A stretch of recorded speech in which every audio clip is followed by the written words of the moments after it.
Hey, welcome back. So I have a question for you all. I have a question for you. What's the number one reason from what you've seen? Maybe you read studies, maybe just by observing yourself, maybe just by listening to me here from time to time. I'm sure you guys have been listening for a while. You've also gotten some stuff from here. But whatever you think, your personal opinion, what is the number one reason why people get divorced? I will be waiting. Okay, I'm waiting. What's the number? I'm waiting to see what you have to say in the chat. What's the number one reason, in your personal opinion, why people get divorced? It's okay if it's a sentence. It's okay if it's just one word. If it's okay if you got it from some data stats, blah blah blah somewhere. I just want to see where your mind is with that, because honestly, who cares? Some people say, who cares? Everybody are getting divorced. Like, hey, it's just 2023. Like, it is what it is. If it's not, it's about work. Go work, none. Yeah, let's keep it moving, right? Most of them don't mean that. They would like to mean it, but the fact that they keep re-engaging that same conversation over and over tells me that they don't. They don't mean that. So I'm curious to see what you think. What do you think is the number one reason why people get divorced? I'm looking at the chats in a second. Let's see. Number one reason why people get divorced. Somebody said, oh, it's because of people like Will and Jada. We lost hope in marriage, so let's just throw in the towel. Right? No. Nah, wrong. What's the number one reason why people get divorced? I do have a video I want to react to with regards to this topic. Let me see. The Twinkle GG, shout out to you. She says unmet expectations. That's an interesting angle to expectations. Wow. That's an interesting one. Rebecca says 100. What do you mean by 100? What's the number one reason why people get divorced? Okay, Rebecca says cheating. Okay. Accounting says lack of KDWA and lack of communication. Those are two things. Which one is number one? I'm going to pick number one for you. Lack of KDWA, right? Lack of KDWA is number one reason why people get divorced. You think? All right. Let me play this video. Let's look at what this gentleman, I don't know who he is, but I found the video. I was like, this would be a good conversation to have, to continue our conversation, right? Let me play it. I'll be right back. Let's play this. No, not that one. This one. The number one reason people gave for divorcing was this. Pastor, we're just, quote, incompatible. That was their reason. We're just incompatible. Friends, there's no such thing as incompatibility. It's a term made up by divorce attorneys to justify divorce. We're all incompatible because we're all different. Nobody's going to be completely compatible with you because nobody's exactly like you. So no matter who you're with and who you married, you're going to be incompatible. The truth is, you can get along with anybody that you choose to get along with, and you can choose to love anybody that you choose to love. Now, if I were to summarize thousands of hours of marriage counseling in 2 words, this is going to save you a lot of money. Here are the 2 words you need to hear that will make your marriage a success. Grow up! Stop being an irritating little immature, I won't say the word. It's immaturity that causes marriage to die. It's not incompatibility, it's inflexibility. I want what I want, and I want it now, and you want what you want, and neither of us are old enough, mature enough, smart enough, spiritual enough to change. And I am willing to let this thing die, then change. And you're willing to let this thing die, then change. It has nothing to do with incompatibility. Oh, he said a lot. I want to hear your thoughts on this. What did he say? He said the number one reason that people give is we're not compatible. Right? We're not compatible. Is that true? Do you agree that a lot of people are saying that? And do you agree? Do you say, no, it's pushing it? I want to hear what your thoughts are on this. It shocked me. It shocked me. Oh, shock. Oh, she's a yeah. He shock you. It's small. It shocked me small, you know. But I happen to. I want to know what are your thoughts about what he said, though. Do you think incompatibility is a thing? Um, Rebecca says, honestly, I wanted to say incompatible. You did. I bet you did. I bet it wasn't just you, right? Incompatibility. I hear this a lot. You know, if as a matter of fact, I heard it in my own personal situation years ago, and it was the most confusing thing ever. When I got on the internet to ask some questions, I noticed a bunch of women are saying the same thing. What the hell does that mean? Incompatibility beats about wo. Till you just found out where our incompatible ni. Wait, you get in the middle of marriage, you just find out we're not compatible. We're talking about divorce, so these are married people, right? And then she said, but I paused. I should be able to know if when dating, if we're compatible or not. Good. And that's my thank you so much, Rebecca. That's the goal of Men of Prestige. I want people to start thinking a little bit deeper than stupid talking points, right? You've heard those things enough times that it becomes second nature. It becomes part and parcel of who you are.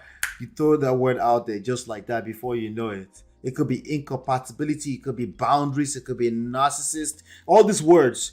You just throw it out there before you even think deeper about what's going on, right?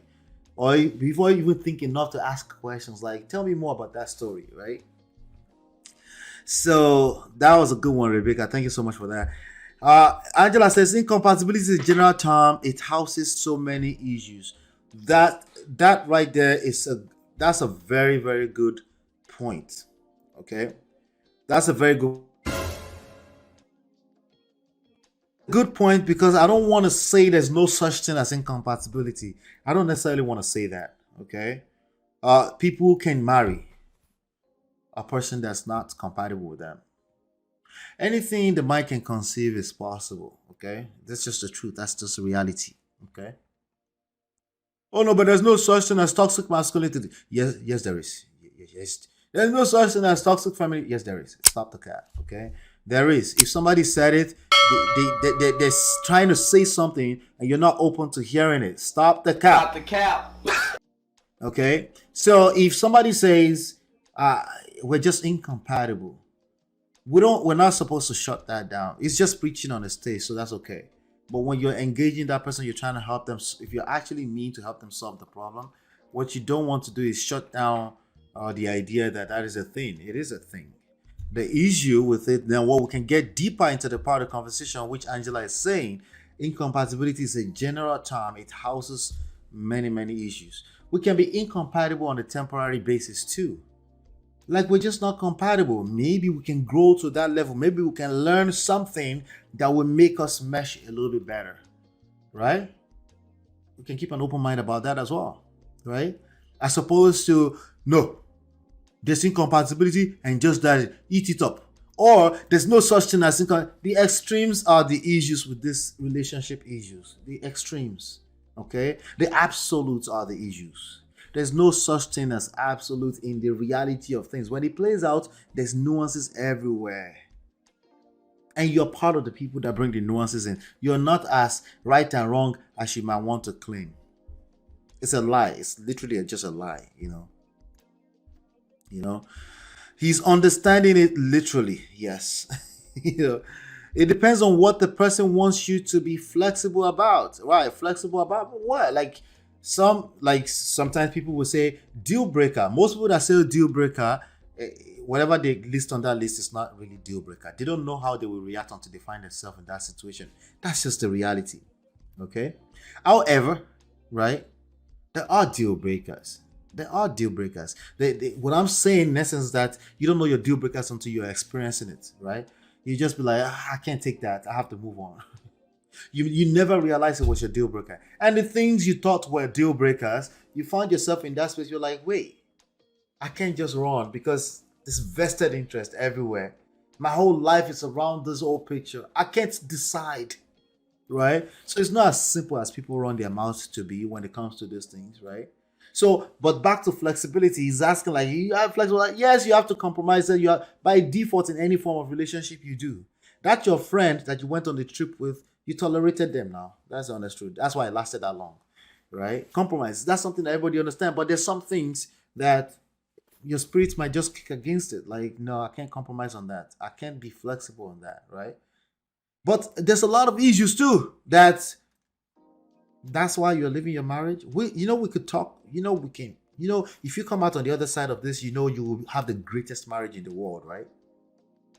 No, once a cheater, always a cheater. If you say that to me, I'll just like, you're right. Let's start the paperwork. But usually they don't want to start the paperwork. They still want to talk, right? What does that mean? You can't even hold on to your own words long enough, right? So yes, you have to, if you're going to help them and you want to help them, you have to handle. What do you mean by incompatibility? Or when I brush my teeth, it makes certain sounds and he doesn't like the sound. So we're incompatible. Like, okay. Anyway, let's be careful about all the talking points. Let's break them down. That's the point, Angela. Break them down. Ask again. Keep asking, what do you mean? What do you mean? Once a cheater, always a cheater. Kilo mean that people can't change? No, I just mean I can't wait to be finding out. Okay, this is about you. That's okay too. That's all right. Okay? But the only thing that's constant in life is change. People change. They don't have to want to change. Life will change them. So if you're saying you don't want to wait to find out, just say that. But to just run around the internet and tell people that once a cheater is a cheater, no, you're projecting. That's all you're doing. You're just projecting. That's all you're doing. People change. People grow up. People all the time. Men on women. Men on women. I'm talking about the talking point. Incompatible boundaries. Kill me by boundaries. You don't have any tolerance? Oh, that's not going to work either. That's what you meant by boundaries? Okay. Well, I tolerate anything. Kilo mean. They're going to disrespect you if you don't respect yourself. You can't tolerate just anything either. That's not good either. That's an extreme. Anything bitibawo. Kilo mean. Right? So, let me see here. He said, I recently met someone who I really like and he's very smart but does not believe in monogamy. I have decided not to date him. We are incompatible in core values. Yeah, that's before marriage, right? But he's talking about people that divorce. They were inside the marriage and then they find out that they're incompatible. Oftentimes that's cap, But that's a good one. Yeah, if you notice in the beginning that even if he's feeling, some people don't go with your feelings. No, I said no, middle finger. You should go with your feelings. Your feelings is there. It might be temporary, but it's there. For now that it's there, pay attention to it, right? Pay attention to it, right? Tomorrow you might feel different. Then you follow that, how you feel tomorrow. Then you're like, oh, I was just overreacting yesterday, right? Here's what it is. Now, if you find out that it's always all over the place and you can't make a decision, then that's an issue. You have to sort that. Have to sort that out, right? So, but tolerating a serial cheater is not easy, or it's affect. No, you should never tolerate a serial cheater. That's just terrible. That's lack of self-respect on your part. You can't even blame that person. I'm sorry. Okay, you can't blame that person. Okay, that means you know that this person will continue this behavior, but you stay there. I'm not blaming you either. I'm just saying you can't blame that person. You have to take full accountability for that as an adult, for staying in that kind of situation. And it's a testament to lack of self-respect, because there's just some things that you won't tolerate if you have a healthy level of self-respect. But tolerating a serial cheater, okay, we already talked about that. Let's see. I have engaged him in long conversations, and that is how I found out he believes men. Yeah, men are polygamous in nature. Yeah, that's a talking point. But if he's slow enough to keep repeating that talking point, definitely you should be careful with engaging that kind of person long term. All right, good. We have some more to cover. It's Serene Sundays. We're almost done though. We're almost done. I'll be right back.